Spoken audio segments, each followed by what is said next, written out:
got into politics in the first place because I wanted to make a difference. I saw that there were some gaps in healthcare and social services and working with people with special needs. That's always been a passion for me. That's why I got involved, and being able to try and help make a positive difference has been very, very important to me, and I'm so grateful to the people of first Whitby, Oshawa, and then Newmarket, Aurora, that elected me and gave me that opportunity. I'll always be there and ready to pick up the phone and ask for Christine's advice as we continue on. And I'm very grateful that Christine's going to stay on to the election and help us go through this pandemic as we're coming out of it slowly. So, Christine, thank you. I'm sad in one way, but I'm happy for Christine as well. But friendship means more than anything to both of us.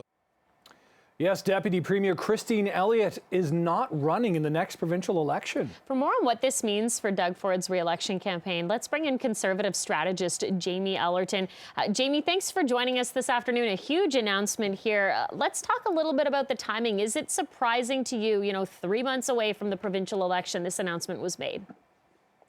I don't really think it's surprising. I think if you are going to step away from politics like Christine is choosing to do after a very distinguished career, that this would be the time to do it. It obviously will give Premier Ford the time to recruit a replacement for a candidate in Newmarket, Aurora, and also kind of see through a transition. I think it's very telling the amount of confidence that Premier Ford has in Minister Elliott and the fact that she'll continue to serve as Minister of Health through to the election so that there's a steady hand and steady guidance and leadership in that portfolio, obviously being absolutely crucial in Ontario right now. So, Jamie, when it comes to the wider campaign, Christine Elliott's out, Rod Phillips, long-term care minister, stepped aside a couple of months ago, Jeff Urick, a former minister, out, Jane McKenna out. About 15 MPPs or so won't be running again under the Progressive Conservative banner. That's just a little bit under 25% of Doug Ford's current caucus. Is that a cause for concern that many people don't want to step up again after just one term in power? Yeah, and I would say to kind of connect to that, we're living in actually extraordinary times, and that might sound like a kind of a cheap rhetorical throwaway. But anyone who's been serving in elected office for the past 4 years, specifically, obviously these past two, is doing so in an extraordinary way and how it's never been done before. And the pressures on the office have never kind of had as much consequence, probably in the better part of 70 years. So I think for a lot of people, like you're seeing in the rest of the economy, they're spending more time with their families. They're thinking about what matters to them and how they want to spend their times and go about their life. For the Premier, of course, it obviously hurts whenever you lose senior talent and those that kind of help you get through the day-to-day and lead the province in a very genuine way. There's also an opportunity for renewal, for next generation talent to step up and fill the void, to bring new ideas and new perspectives to the table, and that chance for renewal. Now, of course, opponents are going to say this is a sinking ship. People are fleeing. They don't want to support him. And that kind of political rhetoric is going to go back and forth.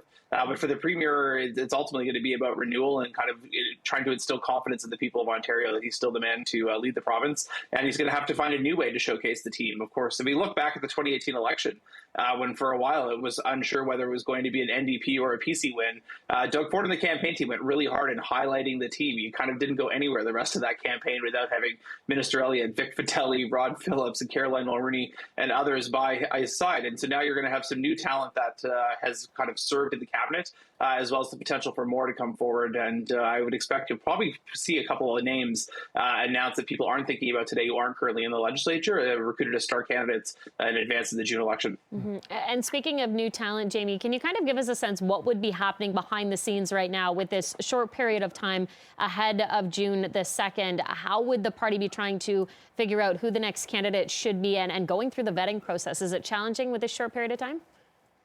It would be challenging. I think Ford's team is going to have to essentially make a decision as to whether or not they see there is someone as, say, potential star candidate who would be elected for the first time and, say, put directly into cabinet to help shore up the front bench in the cabinet, given some of the holes that are creating, or if there is going to be more of a grassroots process and it's going to be a contested nomination where people will kind of come forward and kind of have to get nominated quickly. Of course, with the election being in June, the election will get underway itself in May. So we're a little over a month and a half, 2 months away away from this thing formally kicking off. So as the party at large is very much executing its election strategy in advance of the official period, finding people who can serve in these communities, have connections, and hold the seat for the party will be the biggest priority. And how the rest of that unfolds will depend on what the party sees as its resources in terms of the ability to recruit star candidates. Right. Okay, Jamie, only have a few seconds left. If you were a gambler, would you suggest this is the last departure from the Ford cabinet or sort of caucus as a whole now?